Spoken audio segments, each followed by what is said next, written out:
नमस्कार दोस्तों, स्वागत है आपका।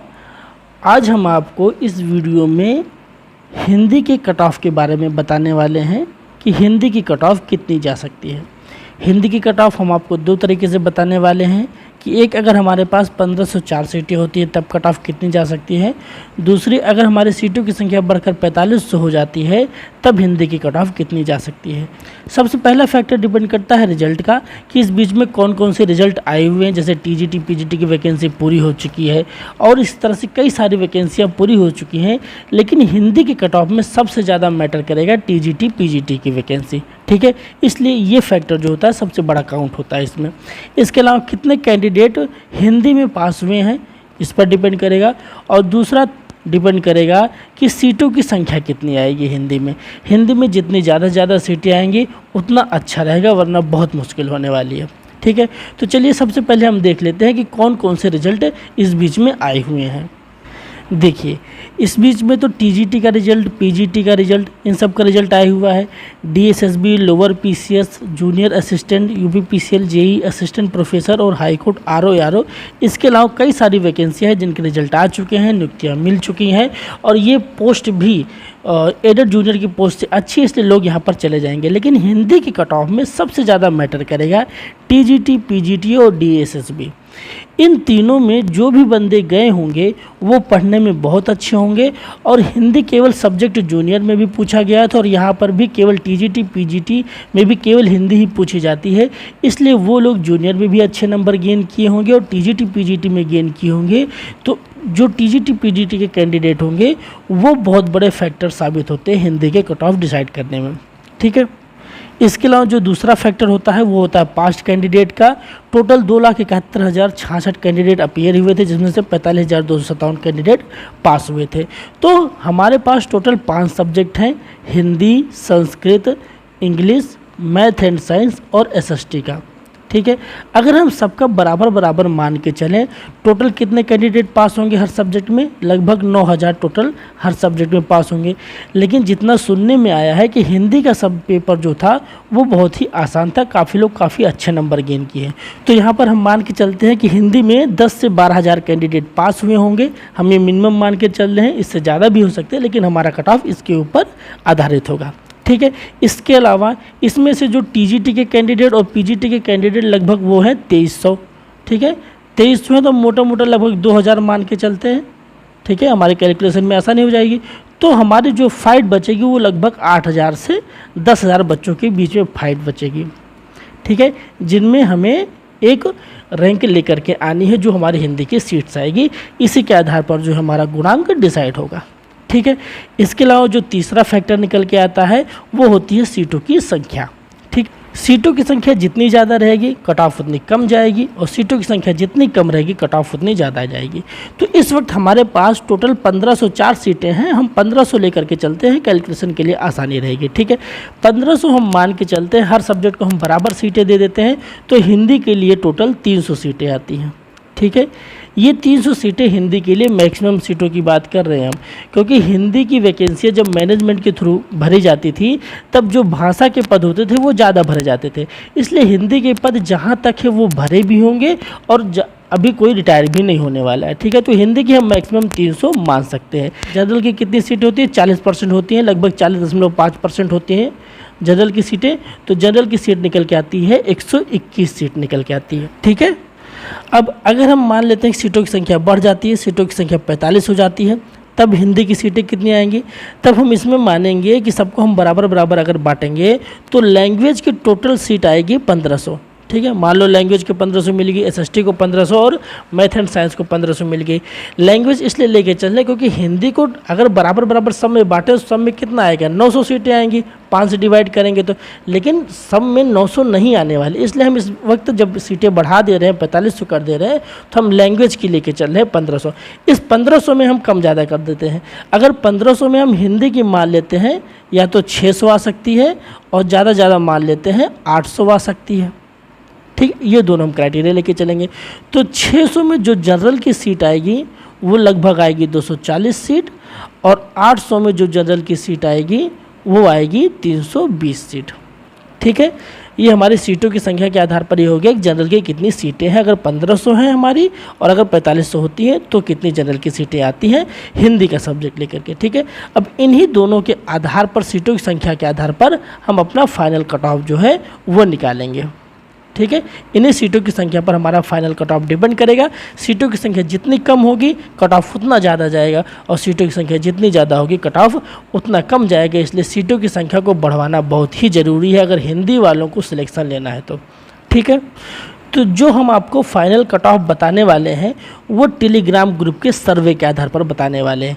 टेलीग्राम ग्रुप पे हिंदी सब्जेक्ट का एक ग्रुप बना हुआ है, एडेड जूनियर के बच्चे हैं उसमें एक लिस्ट आई हुई है जिसमें सबके नाम और गुणांक दिए हुए हैं। वो लिस्ट में कुछ लोग फर्जी भी हो सकते हैं, कुछ लोग जेन्युइन भी हो सकते हैं, लेकिन जहाँ तक हम मान के चलते हैं कि 80 से 90% जेन्युइन है उसमें, क्योंकि वो लिस्ट जो है सारी चेक की हुई है और सब बच्चों को पता है, एक दूसरे से डिस्कस होता रहता है कि कौन जेन्युइन है कौन फर्जी है, सारी चीज़ें पता की जाती रहती हैं। ठीक है, तो हम मान के चलते हैं कि उस ग्रुप में जो लिस्ट है वो 80 से 90% जेन्युइन है। ठीक है, उस लिस्ट के हिसाब से जब हमने देखा तो उस लिस्ट में जिसकी 74वीं रैंक थी, जिस बच्चे की 74वीं रैंक आ रही थी उसका गुणांक बन रहा था 75। ठीक है, इस लिस्ट के हिसाब से उसका गुणांक बन रहा था 75 और इसी के आधार पर हम अपना एनालिसिस करने वाले हैं। अब ये जो रैंक बन रही है उसकी, ये उसकी फैक्चुअल रैंक तो है नहीं, क्योंकि कुछ लोग ग्रुप में जुड़े भी नहीं होंगे। ऐसे बहुत से लोग होंगे हिंदी के बच्चे जो उस ग्रुप में नहीं जुड़े हुए होंगे, वो बाहर कहीं टहल रहे होंगे। ठीक है, तो वो इसमें ऐड नहीं है। और कुछ बच्चे ऐसे होंगे जो कहीं पर सिलेक्ट हो गए होंगे, जैसे टीजीटी पीजीटी के बच्चे होंगे वो कहीं पर सिलेक्ट हो गए होंगे जो चलेंगे, वो भी इसमें भी ऐड नहीं है। तो इसलिए हमारी फैक्चुअल रैंक नहीं आएगी। ठीक है, तो अगर हमें फैक्चुअल रैंक निकालनी है कि कितनी रैंक आएगी, तो ये जो हमारी रैंक है ये रहेगी। इसमें से जितने बच्चे सिलेक्ट हुए हैं उसको हम घटा देंगे, इसके अलावा जो अननोन बच्चे बाहर हैं उसको हम जोड़ देंगे, तो हमारी फैक्चुअल रैंक निकल करके आ जाएगी। चलिए, तो सबसे पहले हम अननोन के बारे में एनालिसिस कर लेते हैं कि ऐसे कितने अननोन बच्चे हैं जो बाहर पड़े हुए हैं, इस ग्रुप में शामिल नहीं हैं। जब हम अननोन बच्चों का एनालिसिस करने लगे तो आंकड़े जो है वो काफ़ी डरावने आए, फिर भी आप लोग हिम्मत करके देख लीजिएगा। ठीक है, हम लोगों ने क्या मान के चला था कि जो पास्ड कैंडिडेट हैं उनकी संख्या लगभग 10,000 से 12,000 है। ठीक है, ये हम लोग शुरू में लेकर के चले थे, ये मिनिमम लेकर के चले थे, इससे ज़्यादा भी पास हो सकते हैं लेकिन हम ये मान के चलते हैं। ठीक है, इसमें से हम मान के चलते हैं मिनिमम से मिनिमम 1000 बच्चे ऐसे होंगे जिनके गुणांक 70 से ऊपर होंगे। 70 गुणांक लेके चल रहे हैं, ध्यान से देखिएगा, 70 से ऊपर लेके चल। अब 70 गुणांक कैसे आ सकते हैं? मानिए कि जो हिंदी वाले बच्चे होंगे जो बहुत अच्छे होंगे, जिनका सब कुछ तैयार होगा, जो टीजीटी पीजीटी के लायक होंगे, उनका गुणांक कम होगा क्योंकि वो बहुत पुराने होंगे, पहले से तैयारी कर रहे होंगे और ऐसे बच्चों की संख्या ज़्यादा होगी। और जिनका गुणांक अच्छा होगा वे नए बच्चे होंगे और उनकी हिंदी इतनी अच्छी नहीं होगी कि वो बहुत ज़्यादा नंबर गेन कर सकें। तो जो एक एवरेज गुणांक माना जाता है वो लगभग जो है एकेडमिक मेरिट 28 मानी जाएगी। ठीक है, जो पुराने बच्चे हैं नए बच्चों को मिला करके एकेडमिक मेरिट 28 जो है वो नॉर्मल एवरेज में मानी जाएगी। अब अगर ये बच्चे जो हैं 105 नंबर भी ले आते हैं एडेड जूनियर में, तो इस हिसाब से उनको जो गुणांक मिलेगा वो 42 मिलेगा और ये दोनों मिल करके 70 गुणांक बन जाते हैं। ठीक है, तो 28 गुणांक वाला बच्चा भी 105 नंबर ला करके 70 गुणांक तक पहुंच सकता है। और इस हिंदी का पेपर आसान आया था तो काफ़ी बच्चों के 105 से ज़्यादा नंबर आए ही होंगे। इसलिए 70 गुणांक के ऊपर कितने बच्चे हो सकते हैं आप 10,000 में से अंदाज़ा लगा सकते हैं। इनकी संख्या काफ़ी हो सकती है, इनकी संख्या 4,000 हो सकती है, 5,000 हो सकती है, लेकिन हम 1,000 लेके चल रहे हैं मिनिमम से मिनिमम।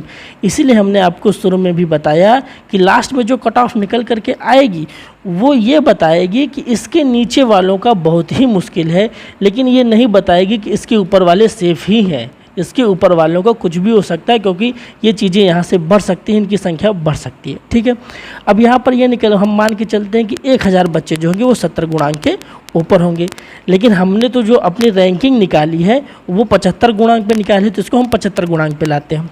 ठीक है, तो अगर मानते हैं 72 गुणांक के ऊपर कितने बच्चे आएंगे? ठीक है, 72 गुणांक के ऊपर कितने बच्चे आएंगे? तो हिंदी में 72 गुणांक लाना थोड़ा धीरे धीरे कठिन होता जाएगा। ठीक है, तो बच्चों की संख्या कम होती जाएगी। तो जहाँ तक मेरा अंदाज़ा है लगभग 600 बच्चे ऐसे होंगे जो 72 गुणांक के ऊपर होंगे। ठीक है, क्योंकि कुछ बच्चे होंगे जिनकी एकेडमिक मेरिट अच्छी होगी और कुछ बच्चे होंगे जो 105 से ज़्यादा नंबर लाए होंगे तो उनकी 72 पहुँच जाएगी। इसी तरह अगर हम 75 गुणांक के ऊपर देखेंगे, अब धीरे धीरे यहाँ से समझिएगा ध्यान से, अगर 75 गुणांक के ऊपर देखेंगे तो जो बच्चों की संख्या हम मिनिमम मान लेते हैं लगभग 300 तो आ ही जाएगी। ठीक है, 300 बच्चे ऐसे होंगे जो 75 गुणांक होंगे। आप लोगों को थोड़ा अजीब लग रहा होगा 300 कैसे हो जाएंगे, हम आपको बताते हैं। देखिए, अगर मान लीजिए उनका 28 गुणांक है एकेडमिक मेरिट का, ठीक है, और 10,000 में से लगभग 300 बच्चे तो ऐसे होंगे ही होंगे जो 120 नंबर ले आए होंगे। ये संख्या 300 से ज़्यादा भी हो सकती है, 300 से कई गुना ज़्यादा हो सकती है। और 120 पे कितना गुणांक बनता है, 120 पे 48 नंबर मिलेंगे और ये गुणांक बन जाएगा टोटल 76 गुणांक बन जाएगा। ठीक है, तो 120 नंबर लाने वाले 300 से कई गुना अधिक बच्चे हो सकते हैं। और हमने एकेडमिक मेरिट केवल 28 लेके ही चली है, जो एवरेज है, हमने एकेडमिक मेरिट भी ज़्यादा लेके नहीं चली है। ठीक है, तो इनकी संख्या कहीं अधिक जा सकती है, मतलब 300, 400, 500, 600 तक की जा सकती है 120 नंबर लाने वाले। अब 10,000 में अगर आप सोचिए 10,000 में 120 नंबर कितने लाए होंगे, क्योंकि पेपर आसान था, पढ़ने में काफ़ी लोग अच्छे हैं, जो पुराने बच्चे हैं, नए बच्चे हैं, हिंदी का भी पेपर था, तो लोग काफ़ी नंबर गेन किए होंगे। तो 300 से कई गुना ज़्यादा बच्चे जो हैं 120 से ज़्यादा नंबर लाए होंगे, जिससे उनका गुणांक जो है 76 पार हो जा रहा है। ठीक है, 28 एकेडमिक मेरिट पर भी जिनका एकेडमिक मेरिट अच्छा होगा वो तो और ज़्यादा ले जाएंगे। ठीक है, तो इस तरह से आपको समझ में आ गया होगा कि हाँ, कम से कम 300 बच्चे तो 76 गुणांक से पार होंगे ही, इससे ज़्यादा भी हो सकते हैं, लेकिन हम मिनिमम लेके चल रहे हैं ताकि हमको एक कट ऑफ निकल करके आ सके। ठीक है, अब यहाँ पर देखिएगा, इसलिए मैं बार बार कह रहा हूँ कि इससे कम वाले तो सेफ़ नहीं रहेंगे, लेकिन ज़्यादा वालों का नहीं बता सकते वो सेफ़ है कि नहीं, क्योंकि इसकी संख्या बढ़ सकती है। इसकी संख्या बढ़ेगी, इसकी संख्या बढ़ेगी तो खेल और ख़राब हो जाएगा, गुणांक और ज़्यादा हाई चला जाएगा। ठीक है, तो यहाँ से हमारी जो अननोन बच्चों की संख्या निकल करके आई वो निकल करके आ गई 300। ठीक है, तो हमारे अननोन बच्चों की संख्या कैलकुलेट हो गई। अब हम सिलेक्ट बच्चों की संख्या निकाल लेते हैं कि कौन कौन से बच्चे सिलेक्ट हुए हैं।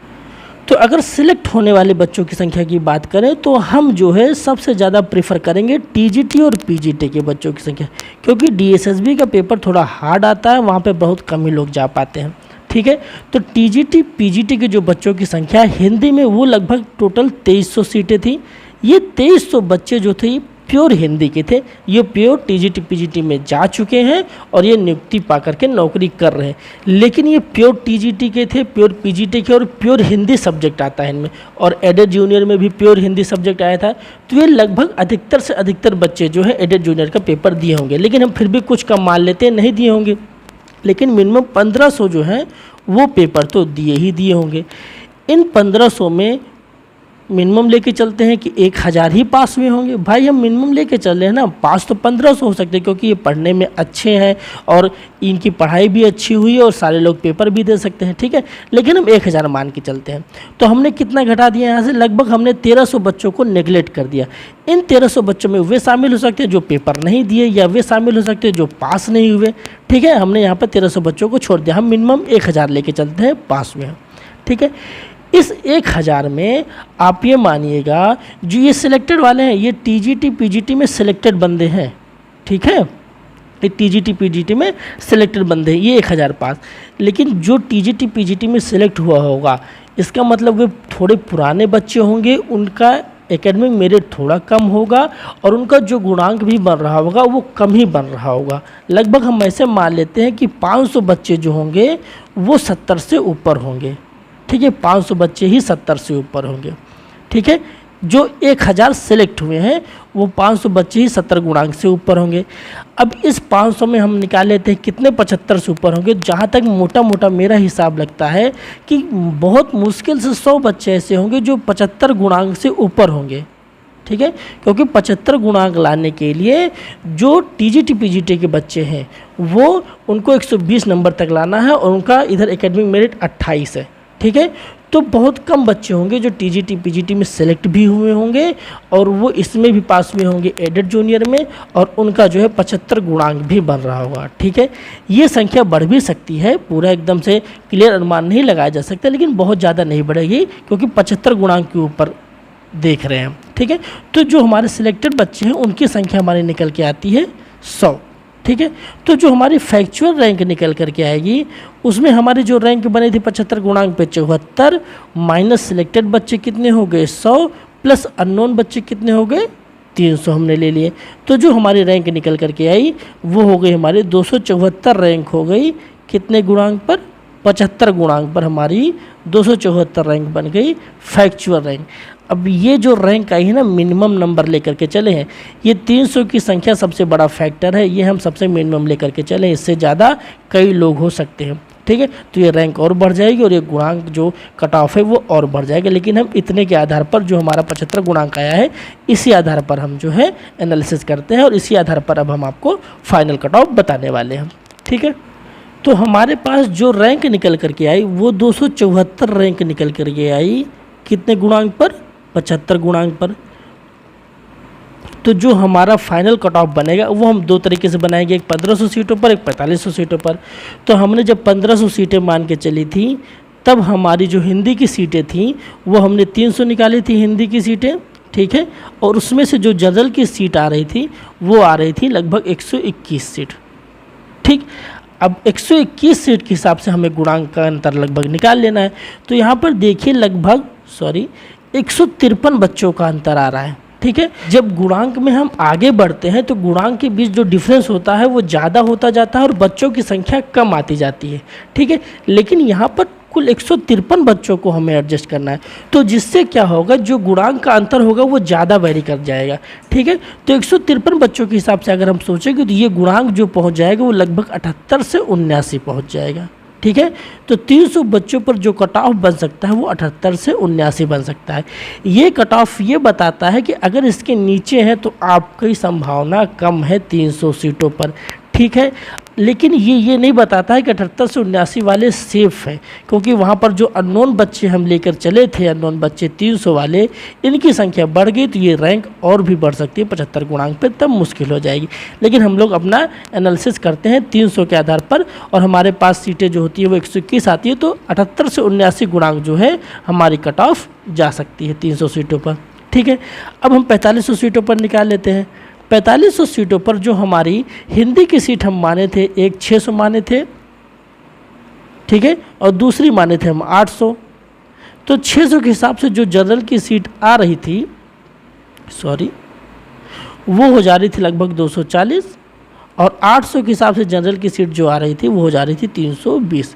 तो 240 के हिसाब से जो हमारा कट ऑफ बनेगा लगभग 274 से हमें 34 बच्चे जो हैं वो घटाने हैं, ठीक है। तो ये गुणांक जो है 75.5 से लगभग 76 तक जा सकती है, क्योंकि 274 से 240 लेके आ रहे हैं तो हमारी कट ऑफ 75 से थोड़ा ज़्यादा हो जाएगी, ठीक है। अगर 320 रैंक पर कट ऑफ निकालें तो 274 से 320 रैंक लेके जाना है, मतलब हमें रैंक बढ़ानी है। इसका मतलब कट ऑफ हमारी 75 से नीचे आएगी और लगभग कितने बच्चे बढ़ रहे हैं, ये लगभग 46 बच्चे जो हैं उनको हमें ऐड करना है, ठीक है। तो हमारी कट ऑफ जो कि जब नीचे गिरती है तो बच्चों की संख्या जो है ज़्यादा बीच में जाती है और कट ऑफ धीरे धीरे नीचे गिरता है, लेकिन हम फिर भी एक एवरेज में लेके चलते हैं, ठीक है। तो यहाँ पर जो हमारी कट ऑफ जा सकती है वो लगभग 73.5 से 74.5 हमारी कट ऑफ जा सकती है। अगर हम सीटों की संख्या 800 लेके चलते हैं तब जा रही है और सीटों की संख्या यहाँ पर बढ़ के 45 से हुई है और 600 पर जो है 75.5 से 76 जा रही है, ठीक है। तो जहाँ तक मुझे लगता है कि अगर 4500 होंगी तो 600 सीटें आएंगी इसमें हिंदी में, इसलिए जो यहाँ पर हमारा कट ऑफ निकलेगा वो लगभग 75.5 से 76 निकल करके आएगा, ठीक है। तो जो हमारा फाइनल कट ऑफ बनता है वो 1500 सीटों में 300 हिंदी की सीटें बनती है, जिसमें 120 जो है जनरल की सीटें बनती है और जो कट ऑफ निकल के आता है वो 78 से 79 निकल करके आता है फाइनल कट ऑफ, ठीक है। और अगर 4500 सीटें होती हैं और हमारे पास 600 सीटें आती हैं तो हमें मिलती हैं कितनी सीटें, लगभग 240 जनरल की सीटें मिलेंगी। तो जो कट ऑफ निकल के आएगा वो लगभग 75.5 से 76 कट ऑफ हमारी फाइनल कट ऑफ निकल करके आएगी, ठीक है। ये कट ऑफ जो है ये जनरल की कट ऑफ है। इसी के आधार पर अब आप ओबीसी, एससी, एसटी का अंदाज़ा लगा सकते हैं। ईडब्ल्यूएस की कट ऑफ लगभग थोड़ा -1 कर लीजिए। जो ओबीसी की कट ऑफ होती है वो यही जनरल या ईडब्ल्यूएस के बराबर ही जाती है, ठीक है, इसी के लगभग में होगी। अगर आपको एससी की कट ऑफ निकालना है तब भी आप -2 कर सकते हैं, उनकी कट ऑफ आपको मिल जाएगी। तो इस तरह से आपको जनरल, ईडब्ल्यूएस, ओबीसी और एससी की कट ऑफ निकल करके आ जाएगी, ठीक है। ये एनालिसिस थोड़ा डरावना है। मैथ एंड साइंस के एनालिसिस में, एसएसटी के एनालिसिस में इतना कोई दिक्कत नहीं हुई थी जितनी दिक्कत हमें हिंदी के एनालिसिस में उसके कट ऑफ निकालने में हुई थी, इसके अननोन बच्चों की संख्या पता करने के लिए, उसका अनुमान लगाने के लिए। आप लोग इस अनुमान से कितना सहमत है हमें कमेंट बॉक्स में ज़रूर बताइएगा। मिलते हैं आपसे नेक्स्ट वीडियो में, तब तक के लिए धन्यवाद।